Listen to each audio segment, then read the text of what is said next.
Selamat pagi Bapak Ibu dan Saudara Sidang Jemaat Gereja Baptis Indonesia Kayen, dimanapun Bapak Ibu dan Saudara berada saat ini. Salam sehat, salam semangat, salam sukacita, damai sejahtera Allah menyertai Bapak Ibu dan Saudara semua. Tentu saya berdoa dan berharap Bapak Ibu dan Saudara dalam keadaan baik, ada dalam pimpinan Tuhan dan hikmat Tuhan, sehingga apapun yang Bapak Ibu dan Saudara lakukan bukan hanya memberkati Bapak Ibu dan Saudara, tetapi Bapak Ibu dan Saudara mampu menjadi berkat dimanapun Bapak Ibu dan Saudara berada. Sebelum kita melakukan segala aktivitas kita, kegiatan kita sepanjang hari ini, mari kita berdoa meminta hikmat Tuhan dan pertolongan Tuhan, sehingga apa yang kita lakukan sungguh-sungguh menyukakan hati Allah dan memuliakan nama Tuhan. Sebelum kita mendengarkan kebenaran firman Tuhan, mari kita berdoa terlebih dahulu. Bapa kami di dalam surga, Tuhan Yesus Kristus, terima kasih untuk segala berkat, anugerah, pertolongan Tuhan yang Tuhan berikan kepada kami. Pagi ini Tuhan kami datang kepadamu, memohon belas kasihan-Mu dan pengampunan daripadamu, sehingga kami layak di hadapan-Mu, dan sebentar kami ingin mendengarkan, merenungkan kebenaran firman Tuhan. Berbicaralah kepada kami Tuhan, sampaikanlah yang ingin Kau sampaikan, katakanlah yang ingin Kau katakan. Telinga kami siap mendengarkan, hati kami siap ditaburi oleh kebenaran firman-Mu. Kami sungguh Tuhan rindu hamba-Mu ini dipakai oleh Allah dengan segala keterbatasan untuk dapat menyampaikan isi hati Tuhan. Berbicaralah kepada kami Tuhan, kami siap mendengarkan apapun yang Kau katakan. Haleluya Bapa, amin. Bapak Ibu dan Saudara yang terkasih dalam Tuhan, kebenaran firman Tuhan hari ini terambil dari 1 Yohanes pasal yang ke-5 ayat 1 sampai yang ke-5, dengan perikop yang diberikan oleh LAI. Judulnya adalah Iman Mengalahkan Dunia. Bapak Ibu dan Saudara yang terkasih dalam Tuhan, Yohanes seorang rasul yang penuh banyak tantangan dan rintangan, banyak pergumulan, banyak orang-orang yang menentang dia. Bahkan tidak sedikit orang-orang menyiksanya, tetapi dia bertahan demi untuk orang dapat mengenal Tuhan Yesus sebagai Tuhan dan Juru Selamat. Mengapa demikian? Karena dia mampu mengalahkan dunia. Inilah yang dikatakan mampu mengalahkan dunia. Mengalahkan dunia bukan serta-merta dengan pedang. Mengalahkan dunia bukan serta-merta dengan senjata.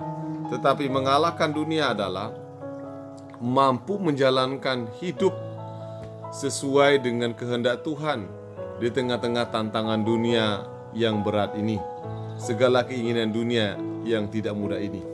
Itu sebabnya dia berkata, setiap orang yang percaya bahwa Yesus adalah Kristus lahir dari Allah, dan setiap orang yang mengasihi Dia yang melahirkan mengasihi juga Dia yang lahir daripadanya.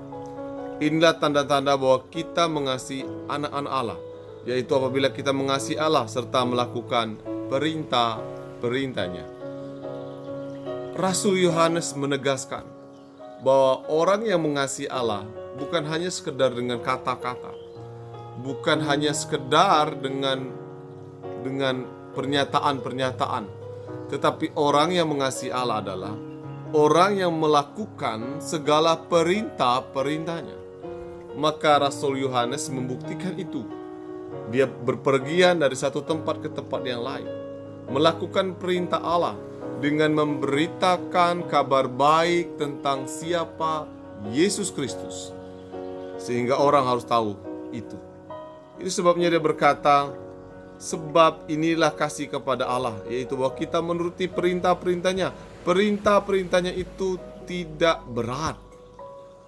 Bagi Rasul Yohanes, perintah-perintah itu tidak berat. Mengapa tidak berat baginya? Apakah itu memang ringan? Secara manusia berat.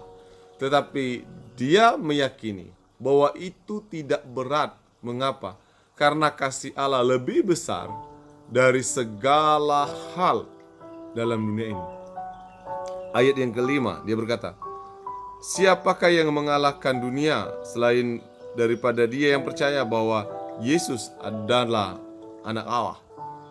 Dia menyatakan bahwa orang yang mengalahkan dunia adalah orang yang percaya kepada Yesus sebagai Tuhan dan Juru Selamat. Hari ini, apa yang menjadi berkat kita melalui kebenaran firman Tuhan ini? Apakah kita sudah mengalahkan dunia dengan segala tipu muslihatnya yang ada dalam kehidupan ini? Apakah kita mempertahankan segala perintah Tuhan daripada segala tantangan dunia yang selalu menggoda kita, mengiming-imingi kita, bahkan mungkin juga mengintimidasi kita? Hari ini, kalau engkau adalah anak Tuhan, engkau seharusnya menjadi pribadi yang taat kepada segala perintah-perintah Tuhan. Itulah bukti bahwa engkau mampu mengalahkan dunia.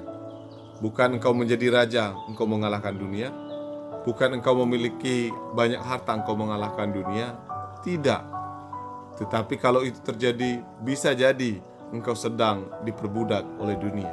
Tetapi orang yang mampu mengalahkan dunia, dia menuruti segala perintah-perintah Tuhan di tengah tantangan dan rintangan dunia yang berat ini. Mari kita berdoa. Bapa kami di dalam surga, Tuhan kami Yesus Kristus, terima kasih untuk kebenaran firman Tuhan pagi ini. Sungguh ini menguatkan kami, menyadarkan kepada kami untuk kami mengalahkan dunia ini, Tuhan. Tidak mudah, Tuhan. Tidak gampang ketika godaan, iming-iming, bahkan intimidasi dari dunia untuk membuat kami jatuh dan kemudian tak berdaya. Tuhan, ajarlah kami untuk menjadi pribadi yang selalu hidup sesuai dengan perintah dan ketetapan-ketetapan-Mu. Terima kasih Tuhan, berkati kami sepanjang hari ini. Tolong kami diberikan hikmat untuk mengelola apapun juga yang Tuhan percayakan kepada kami, sehingga apa yang kami lakukan dapat menjadi berkat. Terima kasih Tuhan Yesus. Haleluya Bapa. Amin.